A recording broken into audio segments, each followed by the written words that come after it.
이제 어제까지 우리가 사도행전을 마지막으로 다 봤고요. 이제 오늘부터는 원래 이제 사도행전 다음이 로마서, 그 다음이 고린도 전후서, 그 다음이 갈라디아서인데, 왜 갈라디아서를 먼저 보냐면 많은 학자들이 다 동일하게 이 갈라디아서가 가장 먼저 쓰여진 복음, 바울의 서신이기 때문에 갈라디아서를 먼저 좀 선택을 했고요. 갈라디아서는 여러분 갈라디아 지역에 있는 교회들, 그럼 갈라디아 지역 기억이 나실란지는 모르겠는데 제가 오늘 화면은 준비 안 했는데 이 갈라디아 지역은 지금의 이제 터키 남부 쪽, 그래서 바울이 우리 사도행전 13, 16, 19, 369, 369 이렇게 외우라 그랬죠. 13, 16, 19 그래서 1차, 2차, 3차 그래서 이렇게 어느 정도 외우면 조금 바울의 전도 여행이 어디에 있는지를 좀 이해하기 좋다 말씀드렸죠. 그래서 이 갈라디아 지역은 1차, 2차, 3차 중에 다 전부 다 다닌 지역이에요. 그러니까 되게 이제 여기에다가 많은 애정을 쏟았죠. 그리고 1차 때는 오히려 이 갈라디아 지역만 다녀왔다고 해도 과언이 아닐 정도로 뭐 내일쯤 한번 사진을 통해서 다시 한번 복습하겠습니다만 안디옥이라고 하는 시리아 지역의 안디옥에서 쭉 조금 해안으로 내려오면 실루기아라고 하는 항구 도시가 있습니다. 거기서 배를 타고 구브로라고 하는 섬으로 갑니다.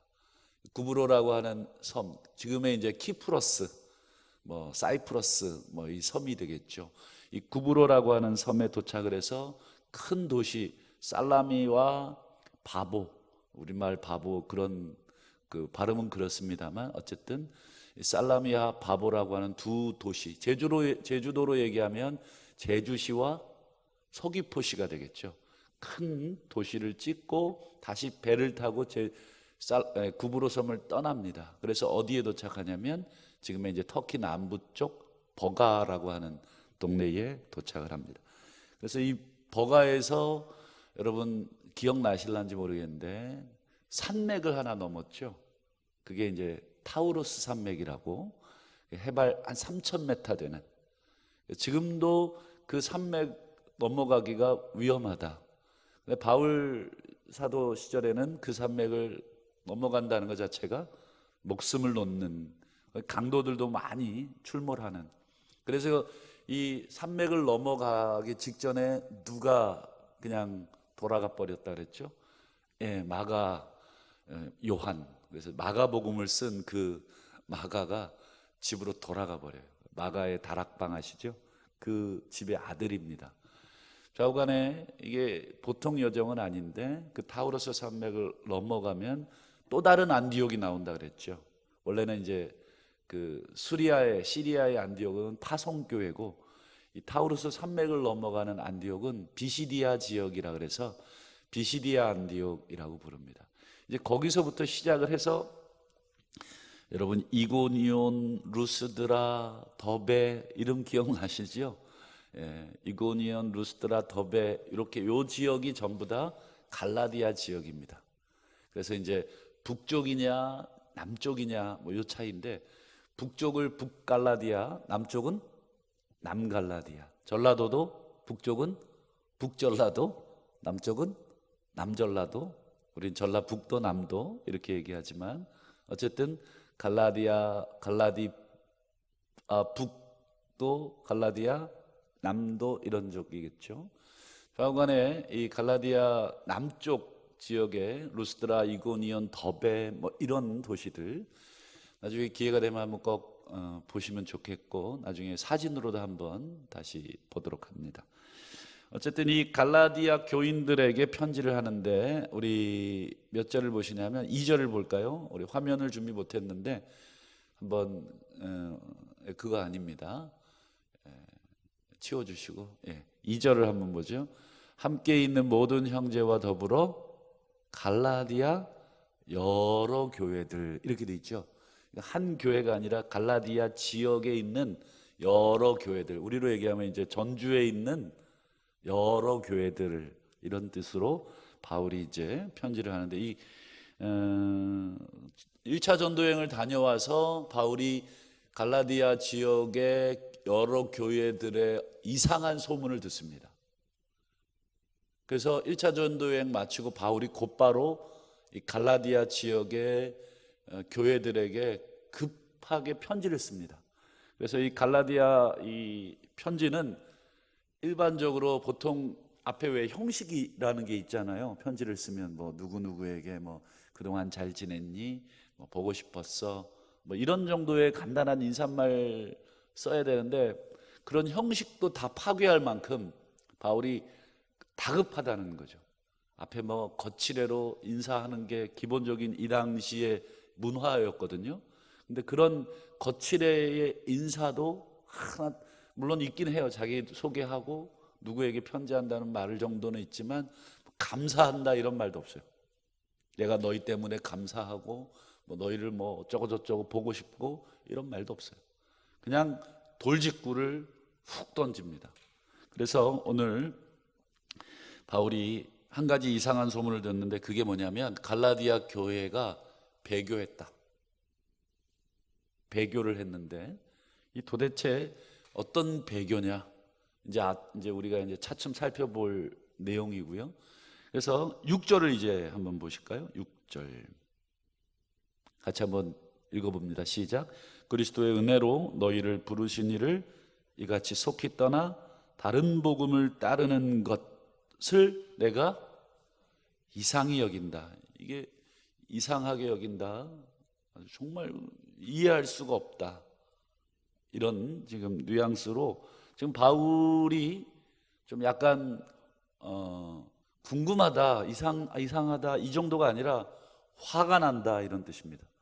내가 정말 화가 난다. 여러분, 도대체 갈라디아 이 교인들이 바울이 전한 복음 외에 다른 복음을 따른다. 이게 그냥 다른 복음이라는 게 바울이 얘기한 그 다른 복음의 정체를 알아야 오늘 갈라디아서 전체가 이해가 되겠죠.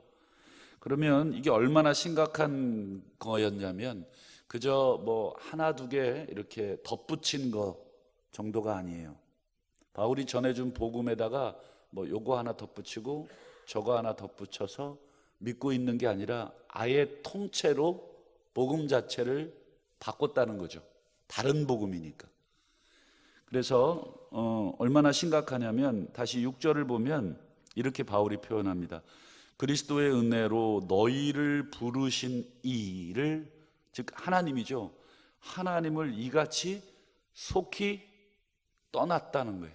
즉 바울이 진단해 봤을 때 이 갈라디아 교회들은 그저 뭐 약간의 그냥 뭐 이 정도의 문제가 아니라 근본적으로 누구를 떠났다는 거예요? 그렇죠. 근본적으로 하나님을 떠나 있다. 이걸 배도라고 합니다. 하나님을 떠나 있는 너희들을 내가 보고 내가 너무 화가 나고 이상하다. 여러분, 갈라디아 교인들이 뭘 잘못했냐? 7절도 한번 볼까요? 이게 어느 정도 심각하냐면, 자, 다른 복음이라는 말 나오죠. 다른 복음은 없다. 그러니까 여러분 계속 갈라디아서를 읽을 때 뭘 염두에 둬야 되냐면, 바울이 지금 갈라디아 교인들을 향해 다른 복음을 믿었다, 다른 복음을 너희들이 따르고 있다. 이 다른 복음이 뭐냐? 갈라디아 사람들이 따르고 있고 지금 추종하고 있는 다른 복음이 뭐냐? 이거를 계속 질문을 해야 갈라디아서의 논지가 선명해집니다. 그래서 여러분, 이 갈라디아서는 생각보다 어렵다. 생각보다 어려운 사실은 성경이고 새벽에 다루기에는 좀 무겁습니다. 그러나 최대한 쉽게 설명을 해보려고 하는데 제가 설명을 잘 못하긴 해요. 좌우간 성도님들이 좀 갈라디아서를 새벽마다 묵상할 때 한번 꼭 하루에 한 번씩 읽고 오시면 더 좋겠고, 이미 한번 이게 짧습니다. 6장밖에 안 돼서 뭐 그냥 아침밥 먹으면서 이렇게 쭉 읽어도 한 20분, 10분이면 읽혀지긴 해요.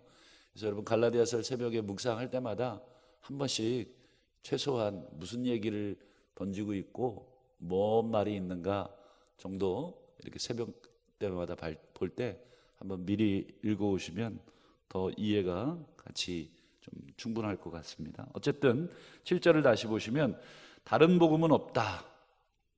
다만 어떤 사람이 너희를 교란하여 그리스도의 복음을 어떻게 한 것뿐입니까? 변하게 하려고 하는 복음밖에 없다. 그리스도의 이 복음을 바꾸어 버렸다. 내가 너희들에게 전해준 그 복음 자체가 완전히 변질됐다. 그러니까 굉장히 심각하다는 거죠. 뭐 어느 정도냐?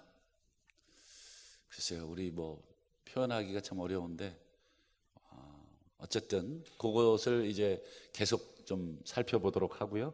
그래서 바울이 이걸 어느 정도로 심각하게 받아들였냐면 8절과 9절에 같은 말을 두 번을 반복을 하면서 무슨 단어를 씁니까? 맨 끝에 저주라는 말을 두 번이나 해요. 여러분, 교인들을 향해 저주를 퍼붓는 설립자가 어디 있습니까? 바울이 이 개척한 교회고 그 교인들이에요. 근데 그 교인을 향해서 저주를 퍼붓고 있어요. 심각하다는 거죠. 여러분, 예의상으로라도 아유 여러분 왜 그러십니까? 이 정도는 괜찮은데 저주를 퍼붓습니다. 한번 8절을 볼까요? 그러나 우리나 혹은 하늘로부터 온 천사라도 우리가 너희에게 전한 복음, 갈라디아 교인들 너희들 잘 들어라. 우리가 너희에게 전한 복음 외에 다른 복음을 전하면 저주를 받을지어다. 그 다음 9절도 보세요. 우리가 전에 말하였거니와 지금 다시 말한다. 만일 누구든지 너희가 받은 것 외에 다른 복음을 전해주면 저주를 받을지어다. 전하는 사람도 저주를 받고 그 다른 복음을 받아들이는 너희도 저주를 받아라. 그러니까 상당히 심각한 다른 복음, 제가 지금 계속 뜻만 드리고 있죠. 그 내용은 이제 오늘 결론적으로 간단하게만 살피고 이제 계속해서 좀 살피도록 하고요. 그래서 바울은 이들과 뭐를 선포하냐면 전쟁을 선포합니다. 우리 10절 볼까요? 이제 내가 사람에게 좋게 하랴, 하나님께 좋게 하랴, 사람들에게 기쁨을 구하랴, 내가 지금까지 사람의 기쁨을 구하였다면 그리스도의 종이 아닌. 여러분, 이 구절 한번 띄워주시면 요거 오해하시면 안 됩니다. 사람을 막대하라는 게 아니에요. 난 하나님만 섬기면 되지 사람들을 아나무인격으로 대하라는 게 아니라 지금까지 문맥을 통해서 사람을 좋게 하랴, 하나님을 좋게 하랴, 이 문맥은 뭐죠? 그래서 다른 복음을 전하고 있고 그 복음을 받아들이는 사람을 내가 받아들이는 것 자체는 사람을 좋게 하는 행위다는 거예요. 완전히 기독교의 가르침이 아닌 것들을 전해주고 받는 사람들까지 내가 용납하는 것은 아니다. 내가 포용력이 있지만 그걸 포용할 정도는 아니다. 완전히 그들은 당연히 저주를 받아야 한다. 그래서 내가 하나님 편에 서겠다는 거예요. 사람들 편에 서는 것이 아니다. 여러분, 이 문맥을 잘 이해하면서 내가 사람에게 좋게 하랴, 이걸 이해하셔야 되겠고요. 그러면 오늘 하나씩 밝혀가겠지만 오늘은 서론격인 4절을 통해서 바울이 도대체 말해주고 싶은 것만 오늘 마지막으로 살피겠습니다. 우리 4절을 다시 한번 보면, 자, 우리 화면을 보세요. 그리스도께서 하나님 곧 우리 아버지의 뜻을 따라 괄호 우리 죄를 대속하기 위해 자기 몸을 주셨다. 제가 일부러 괄호를 좀 뚫어놨어요. 여러분, 주어가 뭐냐면 그리스도께서, 그 다음에요, 우리 죄를 대속하기 위해 어떻게 했어요? 자기 몸을 주셨다. 그리스도께서 자기 몸을 주셨다. 이걸 다르게 얘기하면 그리스도께서 십자가에 죽으셨다. 우리가 믿는 기독교의 진리 맞죠? 우리가 믿고 있는 복음 맞죠? 바울이 전한 복음 맞죠? 다른 복음 아니죠? 이건 분명히 우리가 사도들로부터 그리고 전에 받은 복음의 내용이 그리스도 예수께서 하나님의 뜻을 따라서, 이건 하나님의 뜻이었죠. 그래서 우리 죄를 속하시기 위해 죽으셨습니다. 여기까지 문제가 전혀 없죠. 근데 이 괄호를 채우셔야 됩니다. 여러분 4절에 괄호에 뭐가 들어갈까요? 화면을 또 그 다음 화면 띄워주시면, 그리스도께서 죽으셨는데 뭐 하시려고요? 이 악한 세대에서 우리를 건지시려고. 여러분 요 4절이 나머지 갈라디아서 전체를 끌고 가는 아주 중요한 서론적 진술입니다.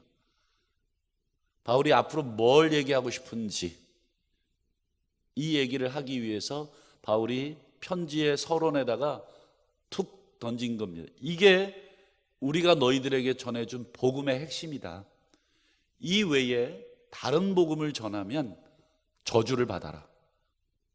그러면 도대체 그리스도께서 하나님의 뜻을 따라 이 악한 세대에서 우리를 건지시려고 우리 죄를 대속하기 위해서 자기 몸을 주셨다. 이거 말고 도대체 무슨 복음을 전했는가?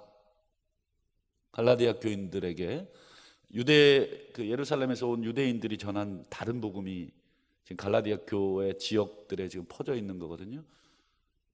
도대체 뭔가? 그러면 간단하게 여러분 아까 그 괄호친 부분 있죠? 이 악한 세대에서 우리를 건져낸다. 이게 무슨 뜻인지가, 이거에 대한 해석이 나머지 갈라디아 교회의 논쟁과도 같습니다. 여러분 예수님이 우리를 위해 죽으셨지요. 우리의 죄를 대속하기 위해 죽었죠.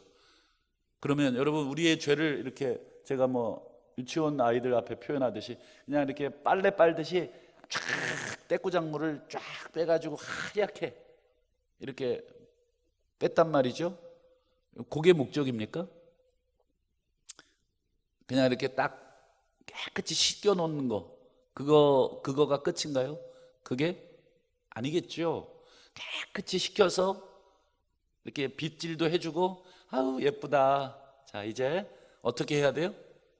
그렇죠. 요 예쁜 모습으로 다시 유치원에 보내고 세상에 보내서 어떻게 해요? 이 악한 세대에서 우리를 건지셨다. 그러면 이 악한 세대에서 떠나 있으라는 거예요. 더 이상 악한 세대 들어가지 마라. 이제 산속에 들어가 기도원이나 수도원 이런 데 들어가서 그냥 무균한 상태로 있으라는 얘기예요. 그렇지 않고 악한 세대에서 우리를 건지셔서 깨끗하게 씻기신 다음에 또 어디로 보내요? 다시 악한 세대로 보내는 거예요. 이건 또 무슨 시츄에이션인가요? 왜 다시 보내신 건가요? 여러분 복음은 우리를 이쪽에서 이쪽으로 옮겨 놓는 거에서만 끝나는 게 아니라 옮겨 놓고 다시 새로운 사람이 되게 해서 예수 그리스도를 통해서 새 사람을 입혀서 다시 원래의 자리에 갖다가 두는 거. 그래서 그 원래의 세상에서 어떻게 살으라는 거예요? 그렇죠. 악한 세대의 삶의 방식이 아니라 이제는 누구의 삶의 방식이에요? 그렇죠. 우리를 구원하신 예수 그리스도의 삶의 방식으로 다시 살아갈 수 있도록 다시 거기다가 넣는 겁니다. 이것까지가 복음인 거예요. 그러니까 우리로 하여금 다시 악한 세대에서 건져내서 다시 탈수를 해서 악한 세대로 집어넣어서 거기서 어떻게 해야 돼요? 생각하며 사는 거죠. 마음을 새롭게 하며 사는 거죠. 거기에서 수많은 죄가 있고 수많은 세상의 가치관이 있고 거기서 어떻게 사는 것, 어떻게 생각하는 것, 어떻게 행동하고 말하는 것이 하나님이 기뻐하시고 하나님의 선하시고 하나님의 온전하신 뜻이 뭔지, 이게 로마서 12장의 가르침이거든요. 그것을 자꾸 생각하고 판단하면서 살아가도록 하는 것까지가 뭐예요? 바울이 전한 복음입니다. 여러분, 우리가 믿는 복음은 교리적 확신이 아닙니다. 아, 예수님 내 죄 위에 죽었지. 여러분, 이렇게 딱 하나 문장 이렇게 머릿속에 암기해 놓고 전능하사 천지를 만드신 하나님 아버지를 내가 믿사옵고 그 외아들 우리 주 예수 그리스도 뭐 어쩌고 다음에 본디오 빌라도, 여러분 이 교리를 하나 딱 외워가지고 딱 머릿속에 집어넣고 다니는 게 우리의 믿음이 아닙니다. 여러분, 그거 외운다고, 그거 토시 하나 안 틀리고 다 외운다고 구원받는 것 아닙니다. 여러분, 만약 그랬다면 갈라디아 교인들은 구원받아요. 왜요? 바울이 가르쳐준 복음에다가 뭘 이거에다가 뭐 이상하게 막 덧붙인 정도가 아니라 완전히 다른 순종 자체를 안 하고 있기 때문에 갈라디아 교인들에게 바울이 저주를 부은 것입니다. 교리적인 내용 몇 가지가 수정됐다고 바울이 저주 붓는 게 아니라 완전히 가르쳐준 복음대로 살지 않고 있기 때문에 저주를 붓고 있는 거예요. 너희들이 믿는 복음은 그저 내적 확신, 내가 믿습니다 막 해가지고 막 마음이 막 확신이 들 때까지 막 박수치고 막 두들겨가면서 막 이런 내적 확신에 의한 구원이 아닙니다. 여러분, 베드로를 이제 네 다음에 볼 2장에 보면 베드로를 책망하는 내용이 나오죠. 바울이. 여러분, 베드로하고 바울은 게임이 안 되는 사실은 레벨이에요. 베드로는 뭐예요? 예수님 때부터 수장이었고 초대 예루살렘 교회에도 야고보와 더불어 기둥이었습니다. 우리로 얘기하면 원로 목사님이에요. 근데 새파랗게 이제 젊은 바울이 와서, 즉 저 같은 사람이겠죠. 와가지고는 원로 목사님을 향해서 손가락질을 하다면서 막 야단을 치는 거예요. 상상을 해보세요. 이게 가당키나 합니까? 지금 바울이 베드로를 향해서 책망을 한번 한 적을 얘기해요. 갈라디아서 2장 우리 14절 한번 화면을 통해서 미리 볼까요? 여러분, 이게 다 갈라디아서입니다. 자, 그러므로 나는 그들이 복음의 진리를 따라 바르게 행하지 아니함을 보고 모든 자 앞에서 누구를, 이 게바가 베드로잖아요. 게바에게 이르되라고 되어 있지만 책망하되입니다. 엄청나게 책망을 합니다. 여러분, 베드로를 왜 책망했다고요? 그 앞에 보세요. 그 다음 우리 2장 14절을 다시 한번 그 앞부분만 띄워보면, 나는 그들이 뭐를 따라? 복음의 진리를 믿지 아니함으로가 아니고, 그렇죠, 복음의 진리를 잘못 오해해서도 아니고, 진리를 따라 바르게 살지 않는, 복음을 잘못 믿고 복음을 이해 못한 그 바보 같은 머리를 혼낸 게 아니다. 너의 우둔함, 왜 못 깨닫냐, 이걸 혼낸 게 아니라 왜 깨달은 대로 못 사냐, 왜 말씀한 대로 못 사냐. 여러분, 이 바울이 어마무지하게, 지금 제가 소리를 졌잖아요. 베드로가 어땠을까요? 이 미친, 네가 지금 누구한테 소리를, 확 올라오지 않았겠습니까? 베드로가 한참 또 선배인데, 바울은 복음의 진리를 따라 살지 않는 베드로. 나중에 이제 베드로 사도행전 우리 10장에 그 사건 보셨죠? 그 얘기를 지금 하고 있는 거죠. 자, 5장 7절도 한번 또 볼까요? 서론적인 이야기이기 때문에 개론적으로 바울이 지금 갈라디아 교인들이 다른 복음을 받아들였다는 핵심이 뭐냐? 교리적인 오류 정도의 문제가 아니에요. 그저 교리를 잘못 이해하는 정도가 아니라 갈라디아 교인들의 이 다른 복음의 핵심은 뭐냐면 5장 7절에 보면 너희가 다름질을 잘 하더니, 이거는 교리적으로 잘 믿고 있더니가 아니고 그 가르침을 따라서 잘 순종하더니, 이런 뜻이에요. 왜요? 그 뒤에 보시면 그게 나옵니다. 다름질을 잘 하더니, 이 말은 순종을 잘 하더니. 자, 누가 너희를 막아 진리를 순종하지 못하게 하더냐. 이걸 바꿔 말하면 진리를 다름질하지 못하게 하더냐, 이런 뜻이잖아요. 즉 다름질이란 말은 순종이란 뜻입니다. 그러니까 바울이 진짜 화가 난 것은 진리를 못 깨닫는 문제가 아니라 진리를 순종하지 않는 문제. 갈라디아 교인들은 예수님이 우리 죄를 위해 돌아가셨고, 예수님이 그 다음에 하나님의 뜻을 따라 우리를 대속하기 위해서, 이런 거 다 교리적으로 알고 있었지만 어떻게 됐다는 거예요? 그 예수님의, 여러분, 가르침이라는 게, 야, 내가 너희를 위해서 죽으러 왔어, 이 한마디 하고 가셨어요? 이제 우리 마태복음도 수요 예배마다 보고 있는데 다음 주부터는 산상설교 나옵니다. 여러분, 산상설교 들으면 여러분 아무도 고개 못 듭니다. 막 가슴이 막 찌릿찌릿합니다. 왜요? 예수님의 가르침 자체가 너무 우리를 후벼 파니까. 중요한 것은 진리를 어떻게 하는 거예요? 순종하지 않고 있는 갈라디아 교인들을 책망하고 있습니다. 그래서 갈라디아 교인들이 어떻게 살았냐면, 마지막으로 5장 19절, 20절, 21절을 보여드리면, 음행, 더러운 것, 호색, 우상숭배, 주술, 원수 맺는 것, 분쟁, 시기, 분냄, 당짓기, 분열, 이단, 21절, 투기, 술취함, 방탕함, 그런 것들. 여러분, 왜 갈라디아 교인들한테 이런 단어를 얘기했을까요? 이런 거 안 하고 있는데, 이런 거 안 하고 있으면 이런 얘기 할 필요가 없죠. 지금 갈라디아 교인들 전부 다 삶이 어떻다는 거예요?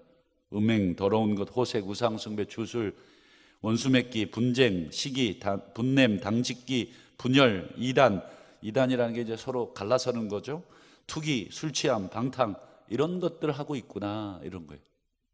너희들이 잘 믿는다고, 내가 가르쳐준 복음을 잘 믿는다고 헛소리 하지 마라. 너희들은 완전 다른 복음이다. 너희들의 삶을 뚜껑을 열어보니까 완전히 복음에 따라 살지 않는다. 너희는 저주를 받아라. 그럼 무시무시한 말이죠. 섬찟한 말이죠. 이런 일을 행하는 자들은 뭐예요? 21절, 하나님 나라를 유업으로 받지 못한다.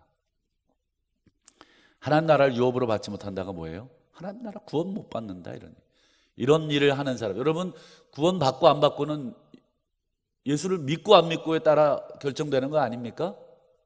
근데 바울은 이런 일을 하는 자들은 구원 못 받는다. 바울이 정신이 획 도신 건가요? 그렇지 않습니다. 여러분, 믿는 것과 아는 것과 순종은 같이 묶여져 있는 구원입니다. 복음입니다. 근데 여기서 뭘 하나 떼냈어요. 뭘 떼냈어요? 순종을 떼낸 겁니다. 여러분, 갈라디아 교인들의 문제는 뭔지 어느 정도 오늘 스케치만 좀 한 것입니다. 그래서 다음 시간부터는 이제 구체적으로 조금 더 하나하나 바울이 책망하고 있는 부분들을 좀 보도록 하겠습니다. 여러분, 말씀을 맺겠습니다. 우리가 믿는 복음은 공식을 암기하는 거, 예수가 우리를 위해 죽으셨다는 사도신경을 암기하고 주기도문을 암기하고 뭔가를 암기해서 마치 우리 뭔가 이렇게 주문처럼 막 암기해서 되어지는 것이 아니라 그 진리에 순종하는 것까지가 우리가 전해받은 복음입니다.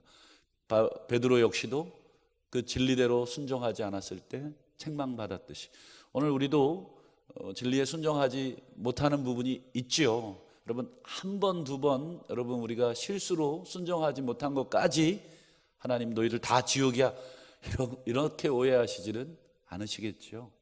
여러분, 불순종은 지속적 불순종입니다. 의도적 불순종입니다.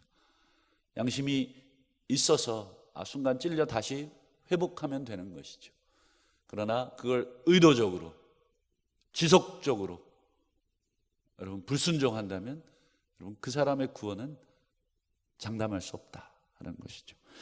오늘 하루도 이 사실 기억하고 하나님, 우리가 많은 것을 깨닫고 고백하는 것보다 하나라도 내 삶에서 순종하는 믿음 되게 해 주시옵소서. 기도하시는 우리 모두가 되시기를 주의 이름으로 축복합니다.